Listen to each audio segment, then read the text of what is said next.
नमस्कार मंडळी, हर्षदास किचनमध्ये तुमचं मनापासून स्वागत आहे। आज आपण बनवणार आहोत झणझणीत हिरव्या मिरचीचा ठेचा किंवा खरडा। भाकरी, पोळी किंवा डाळ भात सोबत लागणारा हा ठेचा खूपच चविष्ट लागतो। खास गोष्ट म्हणजे हा ठेचा आपण थोड्या वेगळ्या पद्धतीने बनवणार आहोत। मिरची, शेंगदाणे, पुदिना आणि लिंबामुळे याची चव खूपच छान लागते। चला तर मग सुरू करूया आजची रेसिपी। सर्वात आधी आपल्याला छान अशा मिरच्या धुवून घ्यायच्या, त्याचे देठ काढायचे आणि तव्यावरती मस्त असं थोडंसं तेल टाकून त्या खरपूस अशा भाजून घ्यायच्या। इथे मी मिरच्या घेतलेल्या आहेत, त्या खूप जास्त तिखट नाही। तुम्हाला जर खूपच झणझणीत हवे असतील तर तुम्ही जी तिखट मिरची येते ती मिरची आणि ही मिरची दोन्ही मिळून मिक्स करून तुम्ही हा ठेचा बनवू शकता। आता यानंतर आपण इथे पाऊण वाटी शेंगदाणे घेतलेले आहे, ते सुद्धा आपल्याला छान तव्यावरती भाजून घ्यायचे आहे। इथे मी काही लसूण पाकळ्या घेतलेल्या आहे। लसूण पाकळ्या जास्त प्रमाणात घ्यायच्या आहे, त्यामुळे ठेच्याला खूप छान टेस्ट येते। आता यानंतर मी पाव चमचा जिरे घातलेले आहे, ते सुद्धा आपल्याला लसूण आणि जिरे दोन्ही सोबत भाजून घ्यायचं आहे। आणि आता हे सर्व भाजलेलं आहे, तुम्ही बघू शकता, ते एका डिशमध्ये काढून घेऊया। आता हे सर्व जिन्नस थंड झाल्यानंतर आपल्याला वाटून घ्यायचं आहे। तुम्ही हवं तर मिक्सरच्या जारमध्ये वाटू शकता किंवा खलबत्त्यामध्ये वाटू शकता। तर मी ते मिक्सर जारमध्येच वाटणार आहे। फक्त ते वाटायचं कसं, तर मिक्सर चालू बंद करतच आपल्याला वाटायचं आहे। तर त्याआधी आपण यामध्ये घालणार आहोत कोथिंबीर आणि पुदिन्याची पानं।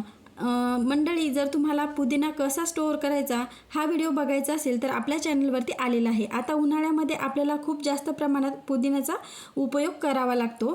काही ड्रिंक्स, रेसिपीजमध्ये आपण हा पुदिना वापरतो, तर तो लवकर खराब होऊ नये म्हणून मी काही 2 सोप्या पद्धती सांगितलेल्या आहेत। तसेच त्याची हिरवी चटणीसुद्धा मी शेअर केलेली आहे एकाच व्हिडिओमध्ये।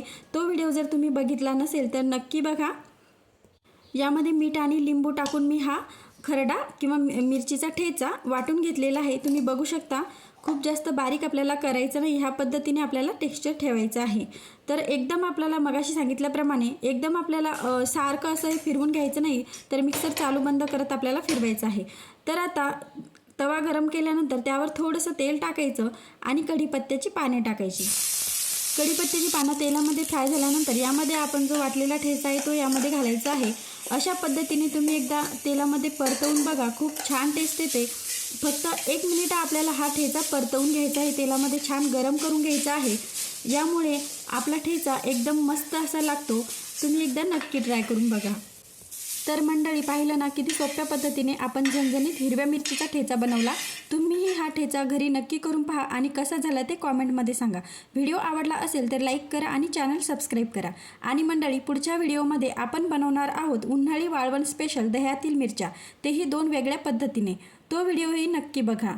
पुन्हा भेटूया अशाच एका नवीन रेसिपीसह। तोपर्यंत धन्यवाद।